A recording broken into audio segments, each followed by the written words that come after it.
I heard the click of the seatbelt before I felt the car moving. My son-in-law was driving. My daughter was in the passenger seat. I was in the back, the way I always was when we went somewhere together, the way I had been for the last 3 years since my husband died, and I stopped feeling like I belonged anywhere except the back seat of other people's lives. It was a Tuesday in October. The trees along Route 9 had gone amber and rust, and I remember thinking they were beautiful. I remember thinking that, and then I remember the car swerving. Not a lot. Just enough. My door swung open. The guardrail was right there. I grabbed the handle above the window, the one they call the "Oh God" handle, and I always thought that was a strange name for it, but I understood it in that moment completely. And I held on, and the car straightened, and my son-in-law said, "Loose gravel, sorry about that." My daughter did not turn around. I sat with my hands folded in my lap for the rest of the drive, and I did not say a word because something had shifted in my chest, and I needed to be very still until I understood what it was. His name was Derek. My daughter's name was Renee. No, I keep saying that wrong. Old habit. Let me start over. Her name was not important yet. What was important was that she had stopped looking at me like I was her mother about 8 months before that Tuesday in October. I noticed it the way you notice when a houseplant starts to yellow, slowly, then all at once. My name is Edna. I am 67 years old, and I have been a widow for 3 years, and I own a 4-bedroom home in Westchester County, New York, plus a savings portfolio my husband spent 31 years building. When he died of a cardiac event in the parking lot of a Home Depot on a Saturday afternoon, he left all of it to me. The house, the accounts, the investment portfolio, the small lake property upstate that he bought in 1987 for reasons he never fully explained, but that I came to love more than almost anything we owned together. The total value at the time of his death came to a little over $9 million. I did not advertise this, but my daughter knew. She had always known. She moved back in after her second rental fell through, her and Derek, in the spring of the year after her father died. I was grieving and I was lonely, and I said yes without thinking about it, the way you do when someone you love asks for something at the exact moment you have nothing left to protect yourself with. Derek did not work. He had explanations for this that changed every few months. A contract that fell through. A licensing issue. A partner who backed out. My daughter worked part-time at a dental office. Neither of them paid rent. I did not ask them to. I told myself that this was what family did. I want to be honest about something. I liked having them there at first. The house had been so quiet after Leonard died, and the quiet was a specific kind of weight, the kind that sits on your sternum when you wake up at 3 in the morning and reach for someone who is no longer there.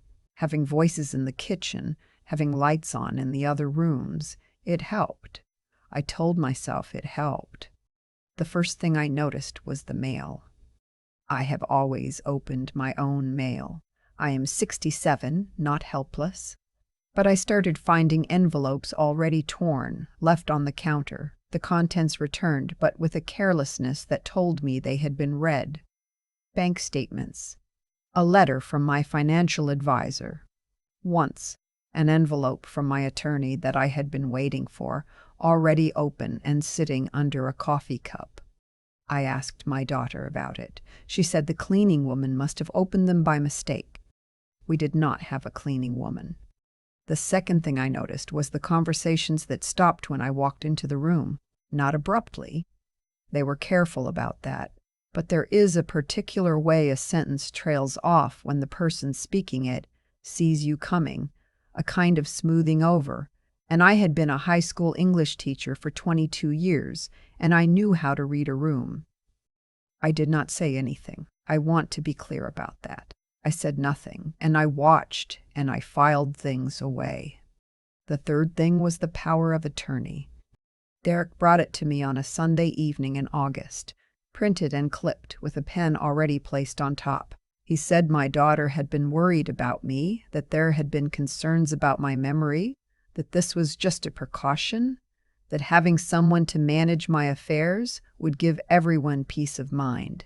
He said it the way someone says something they have rehearsed, smoothly and without pausing for breath. I looked at the document. It was a durable power of attorney, granting Derek full authority over my financial accounts, my real estate, my investment portfolio, everything. I said I would look it over. He said the sooner the better.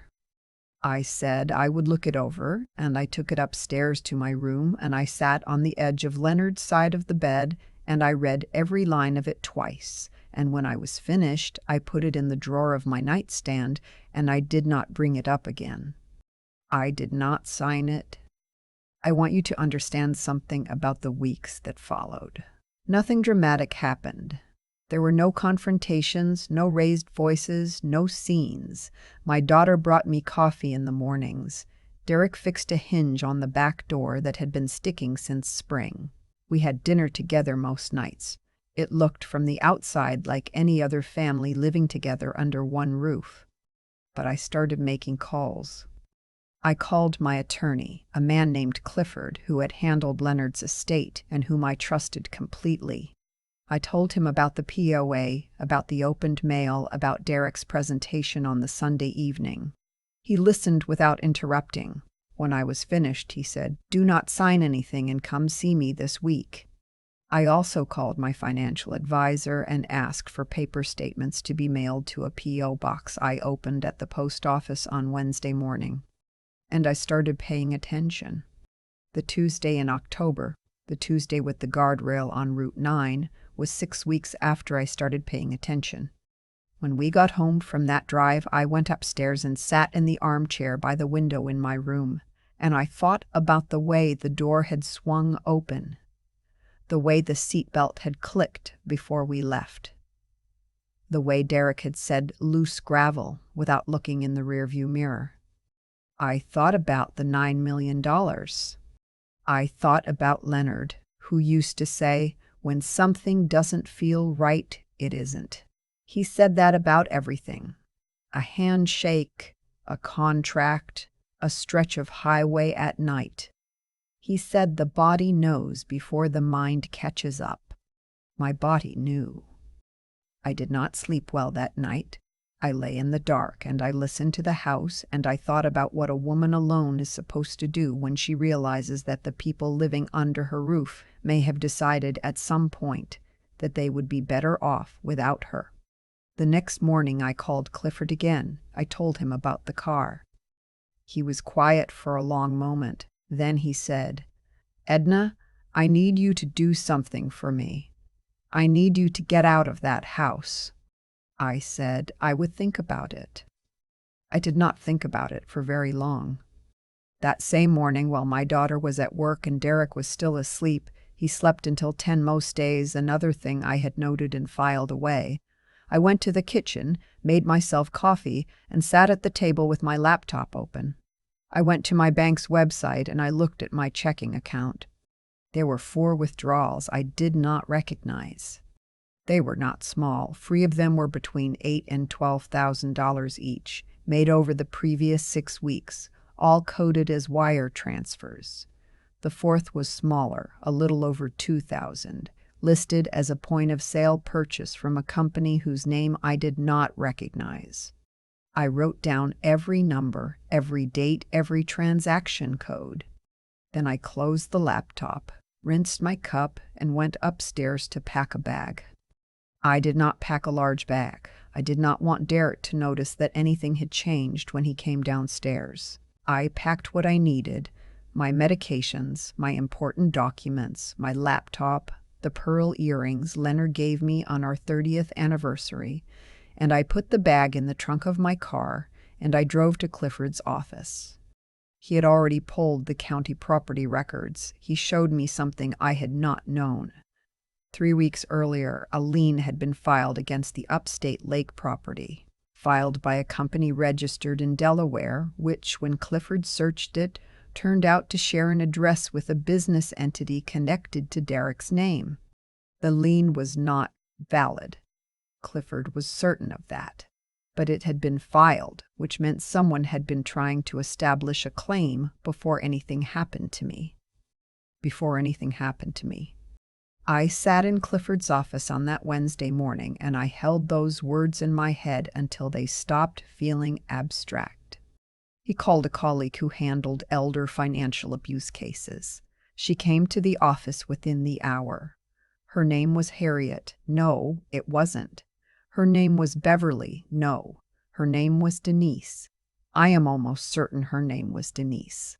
She was calm in the way that competent people are calm, not warmly, not with reassurance, but with the focused stillness of someone who has seen this before and knows exactly where to put her hands. She said, "Has anyone asked you to sign anything?" I said, "Yes, a durable power of attorney." She said, "Did you sign it?" I said, "No." She said, "Good, that's the first good thing." I stayed that night at the home of a woman from my church, a former colleague who had been widowed herself and who did not ask too many questions, and who made me chamomile tea and let me sleep in the room that used to belong to her youngest. I lay there in the dark listening to the neighborhood settle, and I thought about all the small things I had noticed and not acted on over the past 8 months, all the yellowing leaves I had watched and waited on, and I tried not to be angry at myself for that. I tried, and I mostly succeeded. The next morning, Denise filed a report with the Westchester County DA's office. By Friday, there were investigators. I am going to be honest about what happened next, because I think people who tell stories like this sometimes make it sound cleaner than it was. The investigation took time. It took 4 months. During those 4 months, I did not go back to my house. I stayed with my church friend for 2 weeks, then rented a furnished apartment in White Plains on a month-to-month lease, which felt strange and temporary and occasionally very sad. I cried more than I expected to. Not because I missed my daughter, by then something had closed in me around whatever that feeling used to be, but because I missed my house. I missed Leonard's study with the bookshelves he built himself. I missed the kitchen window that looked out over the yard. I missed the ordinary life I thought I was living. The investigators found more than I had found. They found 18 months of financial records. During that time, Derek had transferred a total of over $300,000 out of my accounts using a power of attorney document that bore my signature, a document I had never signed. The signature was mine, or a version of it, close enough to pass a cursory review at the 2 banks he had used, not close enough to survive forensic analysis. They found emails between him and my daughter discussing the lake property, the investment accounts, the value of the estate. One email, sent at 11:47 on a Thursday night, said, "Once the paperwork goes through, we don't have to worry about the timeline." Another said, "What if she contests it?" His reply was 3 words, "She won't be. She won't be." I have read that email 3 times. I do not think I will read it again.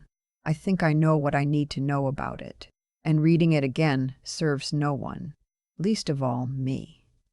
My daughter said she didn't know about the forged pay-away. She said she thought Derek was managing things legally, that I had agreed to let him help. She said this to her attorney, and then she said it to the investigators, and then she said it in the court. The jury did not believe her. Derek was charged with elder financial abuse, forgery, and wire fraud. He was also charged separately with reckless endangerment in connection with the incident on Route 9. After investigators reconstructed what had happened with the car and found a mechanic in Bergen County who said Derek had brought the vehicle in 3 weeks earlier, asking questions about seatbelt mechanisms. My daughter was charged with conspiracy. Derek was convicted on all counts. He is currently serving 8 years in a federal correctional facility in Pennsylvania. My daughter pleaded guilty to a reduced charge of conspiracy to commit fraud. She received 3 years of supervised probation and was ordered to participate in a financial restitution program. I did not speak to her during the trial. I have not spoken to her since. This is the part of the story that people sometimes find surprising. Not the fraud, not the forgery, not even the seatbelt, but this. That I have a daughter I do not speak to, that this is something a person can choose and live with and not regret. I want to explain it as plainly as I can. I did not stop loving my daughter. I am not sure that is something a mother can do, even when she wants to. What I stopped was this. I stopped making space in my life for someone who looked at my death as a timeline to manage. That is a specific thing. That is not the same as a disagreement or a disappointment or even a betrayal in the ordinary sense. That is a woman who sat in the passenger seat while her husband took a curve on Route 9 and did not turn around. I think about that a great deal, not with anger, with a kind of quiet sorrow that has settled into something I carry without drama. The house is mine again. Clifford helped me file the necessary motions to clear the fraudulent lien from the lake property. The funds that were recoverable were recovered. I have updated my estate documents with Clifford's guidance, the will, the healthcare proxy, the POA, which now names a professional fiduciary with no family connections and no stake in my timeline. I did not go back to live in the Westchester house. I sold it in the spring, after the trial, on a clear April morning when the yard was still bare. But there was that particular quality of light that comes in April, tentative and thin and full of something. I stood in the kitchen one last time and looked out the window at the yard. And I did not say goodbye out loud because I am not a person who does that. But I thought, Leonard, look what we built. Look what we built, and look what I protected. I bought a smaller house, a ranch-style 3 bedrooms in a town on the Connecticut coast that I had never been to before, but that I drove through once during the trial and felt, immediately and without explanation, was the right place. There is a porch that faces the water. There is a neighbor to the left who keeps a garden and leaves zucchini on my doorstep in August without being asked. There is a library 3 blocks away that I go to on Thursday mornings. I have started sleeping well again. I want to say one more thing before I close because I have been an English teacher, and I believe in endings that earn their place. After Leonard died, a woman from my church, not the same one I stayed with, a different woman, older, who had buried 2 husbands and never seemed diminished by either, told me something I have thought about more than she probably intended. She said, "Edna, the ones who want what you have will always tell you it's for your own protection." I was half listening at the time. I was still in the early gray months of grief, and most of what people said to me floated past without landing. But it landed eventually. If you are reading this, and you are someone who has been asked to sign something for your own protection, or someone whose mail has been opened by accident, or someone who has been told that managing your own affairs is becoming too much for you, please call your own attorney, not a family member's attorney, yours. Open your own statements, keep your own records. The ones who love you will not mind. The ones who mind are telling you something.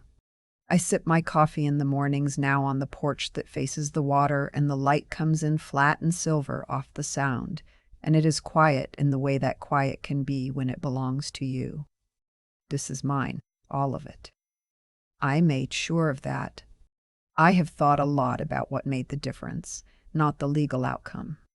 Clifford and Denise handled that with a precision I could never have managed alone. I mean the difference between the woman who sat in the back seat on Route 9 and said nothing, and the woman who packed a bag 2 days later and drove herself to an attorney's office.